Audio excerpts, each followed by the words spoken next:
Hello friends, कैसे हैं आप लोग। Welcome back TET C TET study classes.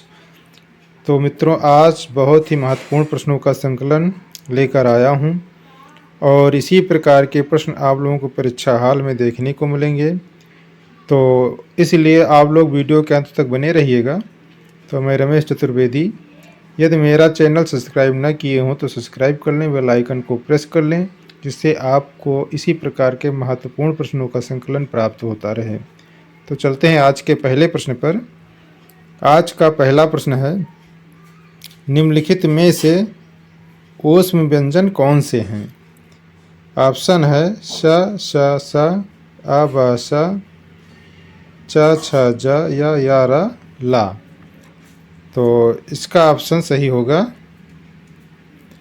Number A स, श, स। तो निम्नलिखित में से ऊष्म व्यंजन जो है वो स, स, स है। तो अन्य तथ्य है, उपरोक्त में से ऊष्म व्यंजन स, श, स है। स, श, स, ह उस व्यंजन के रूप में हिंदी भाषा व्याकरण में स्वीकृत हैं, क्योंकि इसका उच्चारण करने से अंदर से ऊष्मा निकलती है। तो चलते हैं अगले प्रश्न पर। अगला प्रश्न है, अत्यधिक का विलोम क्या होगा। ऑप्शन है अत्यल्प, अत्यधिक, अनाधिगत या अनधीन। तो इसका ऑप्शन होगा नंबर ए अत्यल्प। तो अत्यधिक का विलोम शब्द होगा अत्यल्प। तो अन्य तथ्य है, अन्य तथ्य अत्यधिक का अर्थ है अधिक मात्रा में भी ज़्यादा, जिसका सटीक विलोम अत्यल्प होगा, अर्थात जितना कम हो सके उस। तो चलते हैं अगले प्रश्न पर। तो मित्रों, एक आवश्यक सूचना है कि यदि आप लोगों को ऑनलाइन क्लासेस और doubt, theory, notes, practice set और टेस्ट की सुविधा लेना हो तो आप लोग यह सुविधा मात्र 399 रुपये प्रतिमाह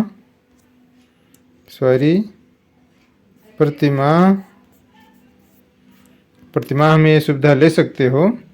और इस सुविधा को लेने के लिए मेरे व्हाट्सएप नंबर 88 086 89 105 पर संपर्क करके या चैट द्वारा इस सुविधा ले सकते हो। तो बहुत बहुत धन्यवाद। ये सूचना यहीं पर समाप्त हुई। चलते हैं अगले प्रश्न पर। तो अगला प्रश्न है, ऋत का विलोम क्या होगा। अनिर्त, वक्र या विकीर्ण या अनैक्य। तो इसका ऑप्शन सही होगा नंबर ए अनिर्त। तो ऋत का विलोम होगा अनिर्त। तो अन्य तथ्य, ऋत शब्द का विलोम अनिर्त है। ऋत शब्द का अर्थ ठीक से जुड़ा हुआ, सत्य, सही या सुव्यवस्थित होता है, और अनिर्त का अर्थ असत्य, गलत या अव्यवस्थित होता है। तो चलते हैं अगले प्रश्न पर। अगला प्रश्न है, संकल्प शब्द में उपसर्ग कौन सा होगा। ऑप्शन है सम, सक, सन या सनक। तो इसका ऑप्शन सही होगा नंबर ए सम। तो संकल्प शब्द में उपसर्ग सम है। अन्य तथ्य, संकल्प शब्द में सम उपसर्ग लगा हुआ है, यथा सम धन कल्प, जैसे सम धन कल्प। तो बराबर क्या होगा, संकल्प होगा। तो चलते हैं अगले प्रश्न पर। अगला प्रश्न है, मुझसे खड़ा भी हुआ नहीं जाता, इस वाक्य का वाच्य क्या होगा। भाववाच्य, कर्मवाच्य, कृतवाच्य या अन्य। तो इसका ऑप्शन सही होगा नंबर ए भाववाच्य। तो मुझसे खड़ा भी हुआ नहीं जाता, इस वाक्य का वाच्य होगा भाववाच्य। तो अन्य तथ्य, क्रिया के जिस रूप से यह ज्ञात हो कि वाक्य में क्रिया द्वारा संपादित विधान का विषय कर्ता कर्म भाव है, उसे क्या कहेंगे? वाच्य कहेंगे। क्रिया का ऐसा रूपांतर जिससे वाक्य में भाव की प्रधानता का बोध होता हो, भाववाच्य कहलाता है। मुझसे खड़ा भी हुआ नहीं जाता, इस वाक्य में अव्यवस्था रूपी भाव की प्रधानता है, अतः यहाँ भाववाच्य का होना निश्चित है। तो चलते हैं अगले प्रश्न पर। अगला प्रश्न है, तद्भव और इसके तत्सम का कौन सा मेल गलत है? जैसे ऑप्शन है लौंग लवंग, आंत अंत्र, लुनाई लवणता, आयुषु या आदेश। तो इसका ऑप्शन सही होगा नंबर सी, लुगाई और लवणता। तो तद्भव और इसके तत्सम का मेल जो है वो लुगाई और लवणता, ये गलत है, जबकि लौंग और लवंग, आंत और अंत्र, आयुष और आदेश ये सही है। अन्य तथ्य है, दिए गए युग में लुनाई लवणता का मेल गलत है, अन्य युग्म क्या हैं? सही हैं। तो चलते हैं अगले प्रश्न पर। अगला प्रश्न है, लेखक और उसकी रचना का कौन सा जोड़ा गलत है? ऑप्शन है संस्कृत के 4 अध्याय रामधारी सिंह दिनकर, रसज्ञ रंजन आचार्य महावीर प्रसाद द्विवेदी, स्कंदगुप्त लक्ष्मी नारायण मिश्र, अशोक के फूल आचार्य हजारी प्रसाद द्विवेदी। तो इसका ऑप्शन सही होगा, इसका ऑप्शन सही होगा नंबर सी, स्कंदगुप्त लक्ष्मी नारायण मिश्र। तो लेखक और उसकी रचना का कौन सा जोड़ा गलत है? तो वो है स्कंदगुप्त लक्ष्मी नारायण मिश्र, जबकि अन्य ऑप्शन सही हैं। संस्कृत के 4 अध्याय यह राम सिंह दिनकर का है, रसज्ञ रंजन ये आचार्य महावीर प्रसाद द्विवेदी जी का है, और अशोक के फूल ये आचार्य हजारी प्रसाद द्विवेदी जी का है। तो अन्य तथ्य है, स्कंदगुप्त जयशंकर प्रसाद द्वारा रचित नाटक है, जिसमें स्कंदगुप्त तथा देवसेना के पवित्र प्रेम का वर्णन है, अतः युग्म विकल्प जो सी है वो गलत होगा। तो चलते हैं अगले प्रश्न पर। आगे का जो प्रश्न है वो जो मित्र इंग्लिश लिए हुए हैं टेट सी टेट में, उनके लिए है। तो चलते हैं पहले प्रश्न पर, इस अगले प्रश्न पर। तो अगला प्रश्न है, विच of the following words in ये प्लूरल? तो ऑप्शन है डॉग है, फॉक्स है, गोट है या माइक है। तो इसका ऑप्शन सही होगा नंबर डी, माइक। तो which of the following words plural, तो ये माइक क्या होगा? प्लूरल होगा। अन्य तथ्य, mice is a plural word because it considers the whole community of rats, while dog, fox and goat are singular words. तो अन्य सिंगुलर वर्ड्स हैं और माइक क्या है? Plural words. तो चलते हैं अगले क्वेश्चन पर। तो मित्रों, मैं जितने भी सब्जेक्ट आपके सेट टेट सी टेट में पूछे जाते हैं सभी सब्जेक्ट मैं पढ़ाऊंगा, इसके लिए आप निश्चिंत रहिए। लेकिन क्रम वाइज जिसका जो क्रम आएगा उस सब्जेक्ट को मैं पढ़ाता रहूँगा, यह बार बार चलता रहेगा, इसमें आपको कोई संदेह नहीं होनी चाहिए। तो अगला प्रश्न है,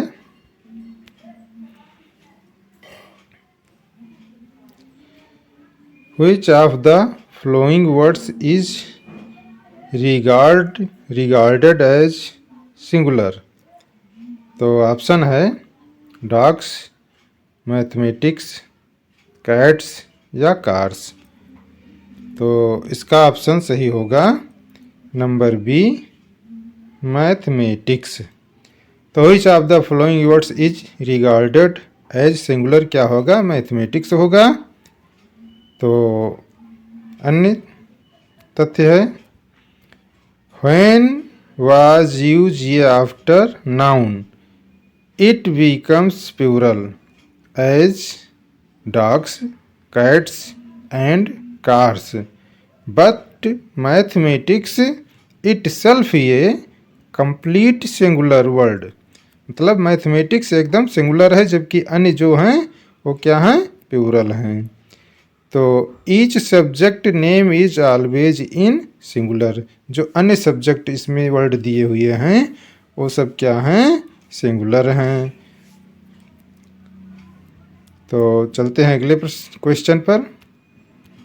अगला क्वेश्चन है which of the following sentences is in active voice. तो ऑप्शन है he was asked to keep quiet, ये house was bought for 50 lakhs, I requested him to come in time, he was hit badly। तो इसका option सही होगा number C, I requested him to come in time। तो which of the following sentence is in active voice जो है वो कौन सा होगा? I requested him to come in time. तो अन्य तथ्य हैं I requested him to come in time, ये एक्टिव होगा, active voice. Active voice is a speech of any person on thing performing the action. I and which can take ये direct object है और इसमें क्या है? हिम। डायरेक्ट ऑब्जेक्ट क्या है? हिम है, इसलिए ऑप्शन सी सही होगा। जैसे एग्जाम्पल है T in the sentence performing the action and him is a direct object. तो चलते हैं अगले प्रश्न पर। तो अगला क्वेश्चन है Which of the following sentences is in passive voice? Option है please mind your business, I kept quiet throughout the meeting, he was assisted by a group of students, they came late and lost of the match. तो इसका option सही होगा number C, he was assisted by a group of the student. तो which of the following sentences is in passive voice, तो इसमें कौन सा passive voice होगा? तो होगा option number C, he was assisted by a group of student.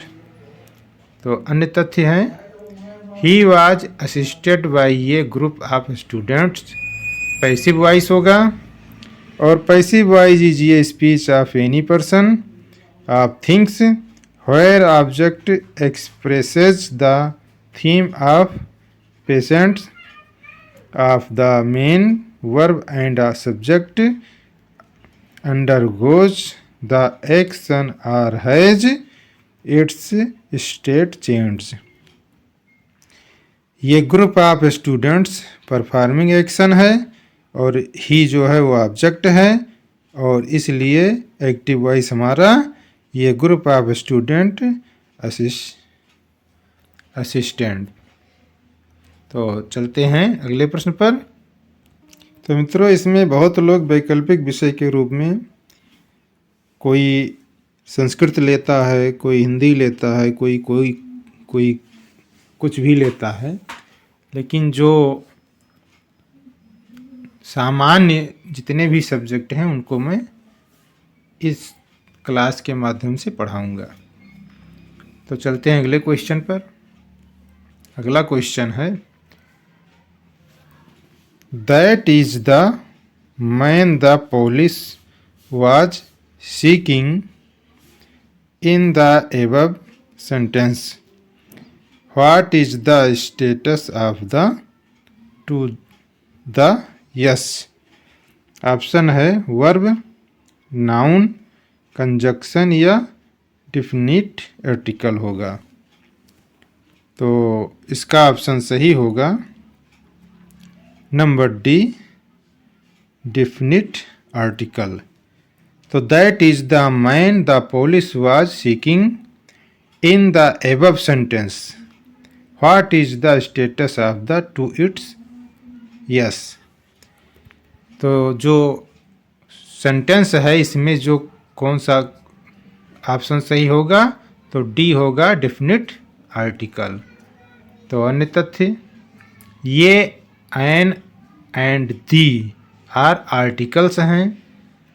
Where a is used before the word which starts to consonant. An is used before the words which starts to vowel, A, E, I, O, U, and the is used for definite articles. इसलिए option number D सही होगा, definite articles. तो चलते हैं अगले प्रश्न पर। अगला क्वेश्चन है, these students are most disobedient in the above sentence. Point out the gender of the word students. तो ऑप्शन है feminine gender, common gender, masculine gender या नॉन ऑफ द एबव। तो इसका ऑप्शन सही होगा नंबर बी, कॉमन जेंडर। तो these students are most disobedient। तो in the above sentence point out the gender of the word student. तो students क्या होगा, कॉमन जेंडर होगा। अन्य तथ्य है, कॉमन जेंडर क्या है, ये type of gender that deals whole community including male, female and transgender. These students are most disobedient. These students here, these students contained male, female and transgender together. तो mix है, इसलिए ये क्या होगा, students common gender होगा। तो चलते हैं अगले प्रश्न पर। अगला प्रश्न है, अगला क्वेश्चन है, in the sentence he was going along to road, along the road, point out of the tense. इसमें बताना है। तो ऑप्शन है present perfect tense, past perfect tense, past continuous tense या फ्यूचर इंडेफिनिट टेंस। तो इसका option सही होगा number C, past continuous tense. तो in the sentence he was going along the road, तो ये क्या होगा, पास्ट कंटिन्यूअस होगा, चूंकि he was going along the road. तो ये क्या होगा, पास्ट कंटिन्यूअस टेंस होगा। अन्य तथ्य है, past continuous rule of sentence क्या होगा, सब्जेक्ट प्लस वाज या बियर होगा, फिर वर्ब के साथ में, मेन वर्ब के साथ में आईएनजी, फिर उसके बाद ऑब्जेक्ट रहेगा। सो इसलिए he was going along the road in the past continuous tense होगा, एकदम ट्रू है। तो चलते हैं अगले क्वेश्चन पर। तो मित्रों, यह वीडियो यहीं पर समाप्त होता है।